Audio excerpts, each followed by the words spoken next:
Bonjour tout le monde, bienvenue à cette capsule portant sur les mesures de tendance centrale avec des données groupées en classes. On a un premier exemple ici.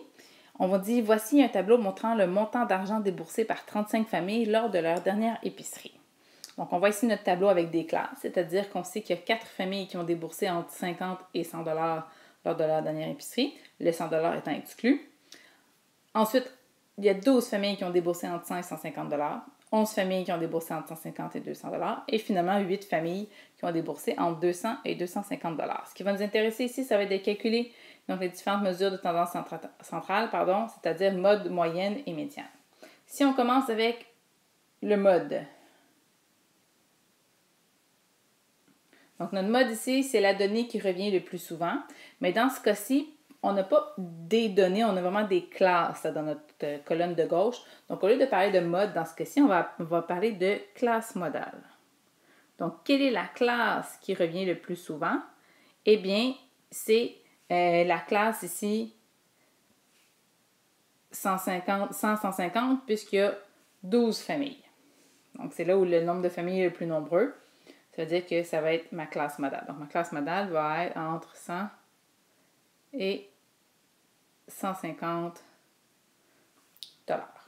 Ensuite, ma médiane. Ma médiane, c'est ma valeur qui va être placée au centre de ma distribution lorsque mes données sont placées en ordre croissant. Ici, dans mon tableau, mes valeurs sont placées en ordre croissant. Ça va de 50 à 250 $. Ma médiane, c'est ma valeur du centre. Ici, j'ai 35 données au total.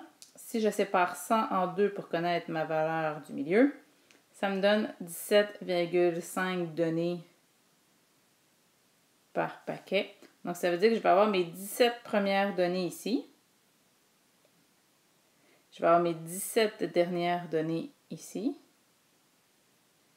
Et est-ce qu'il va me rester une donnée au milieu? Oui. Ça va être la combienième donnée, celle-là? Ça va être la 18e donnée. Okay? Parce que j'ai déjà mes 17 premières à gauche, mes 17 dernières à droite. Donc, ça va être ma 18e donnée. Où est ma 18e donnée? Je vais aller faire mon cumul ici. Donc, dans la classe de 50 à 100, j'ai déjà mes 4 premières données. Si j'additionne mes 12 familles suivantes, je suis rendue à 16 données. Donc, est-ce que j'atteins la 18e donnée? Pas encore, mais ça va arriver avec la classe suivante. Donc, si j'ajoute mes 11 familles suivantes, je suis rendue à 27 données. Donc, ça veut dire que ma 18e donnée, elle se retrouve dans la classe 150 à 200. Est-ce que je sais c'est quelle donnée exactement entre 150 et 200? Non. Donc, à ce moment-là, à la place de parler de médiane, on va parler, de classe médiane. Donc, ici, ma médiane va être ici entre 150 et 200. Donc, classe médiane va être entre 150 et 200 $. Il nous reste maintenant la dernière mesure de tendance centrale qui est la moyenne.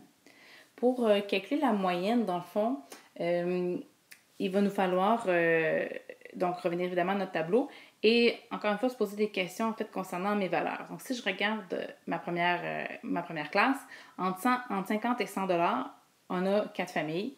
Est-ce que je sais ces 4 familles-là exactement quel montant chacune ont déboursé? Non, on sait juste que c'est entre 50 et 100 $. Donc, ce qu'on va avoir besoin ici pour calculer ma moyenne, ça va demeurer une approximation comme ce l'était un petit peu pour le mode et la médiane. On va avoir besoin de ce qu'on appelle le milieu des classes. Donc, je vais aller ici indiquer le milieu de mes classes. Donc, le milieu entre 50 et 100, ce que je peux faire pour le trouver si j'y arrive pas mentalement, c'est de faire la moyenne entre 50 et 100. Donc, 50 plus 100 divisé par 2. Donc, ça me fait, le milieu vaut ici 75 $. Entre 100 et 150, le milieu est de 125 $. Pour entre 150 et 200, c'est 175. Et finalement, la dernière classe, le milieu va être 225. Donc, ici, je vais faire une approximation. Je vais supposer, par exemple, dans ma première classe, que mes 4 familles, c'est comme si elles avaient toutes déboursé 75 $. Je sais que ce n'est pas le cas. Elles ont déboursé un montant entre 50 et 100 $, mais je fais une estimation. Je me dis, c'est à peu près comme si mes 4 familles avaient chacune déboursé 75 $. Même chose pour mes 12 familles qui suivent. Je vais supposer que c'est comme si mes 12 familles avaient déboursé chacune 125 $ pour leur dernière épicerie. C'est-à-dire que quand je vais aller, dans le fond, calculer ma moyenne, bien, à ce moment-là, je vais me dire, bien, 75, c'est comme si je l'avais 4 fois. Mon 125 $, c'est comme si je l'avais 12 fois. Mon 175 $, c'est comme si je l'avais 11 fois. Et finalement, mon 225, que j'ai 8 fois. Et le tout divisé par mon nombre de familles, qui est ici 35. Je vais faire mes multiplications en haut et ma somme, ce qui me donne un total de 5 525 $ qui a été déboursé en épicerie par mes 35 familles, mais moi, je veux la moyenne par famille. Donc, en faisant ma division, ça me donne environ 157 $ et 86 déboursés en épicerie par chacune de mes familles. Voilà pour le premier exemple. Deuxième exemple.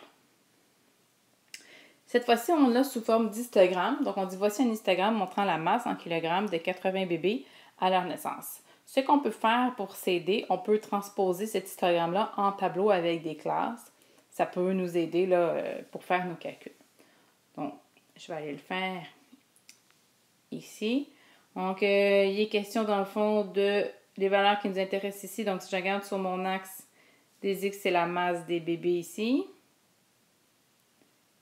Et sur mon axe des Y, j'avais le nombre de bébés. Et là, je vais avoir mes différentes classes. Ma première classe commence à 2 kg et se termine à 2,4. Ensuite, 2,4 à 2,8. Et on continue. On voit que l'amplitude de chacune de mes classes est de 4 dixièmes.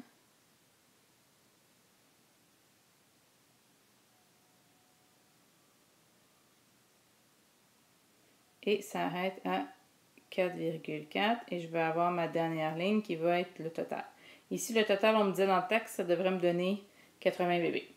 Si je m'avais voir donc dans mon Instagram, des bébés qui ont 2 et 2,4 kg, j'en ai 5. Des bébés qui ont pesé entre 2,4 et 2,8 kg, j'en ai 12. Ensuite, pour la prochaine classe, j'en ai 18, 22, ensuite 14 et finalement 9. Et si je fais la somme, j'arrive bel et bien à 80 bébés. On est correct.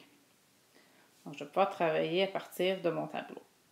Je pourrais travailler aussi à partir de mon Instagram, mais le tableau, souvent, ça se fait mieux. Alors, première mesure de tendance centrale, c'est le mode. Mais ici, en fait, on va parler de classe modale.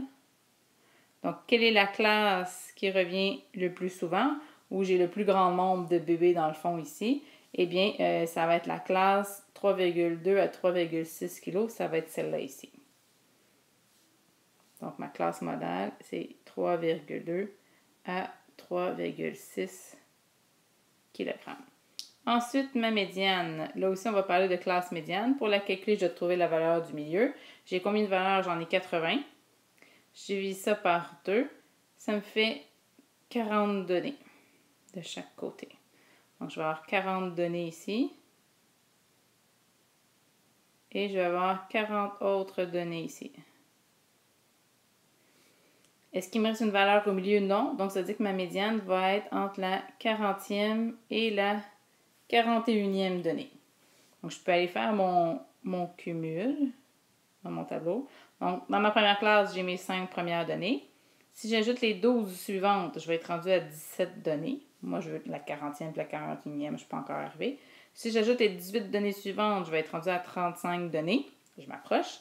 Et finalement, avec la prochaine classe, si j'ajoute 22 données, je vais être rendu à 57. Donc, ça veut dire que ma 40e et ma 41e donnée sont dans la classe 3,2, 3,6. Donc, ça veut dire que ma classe médiane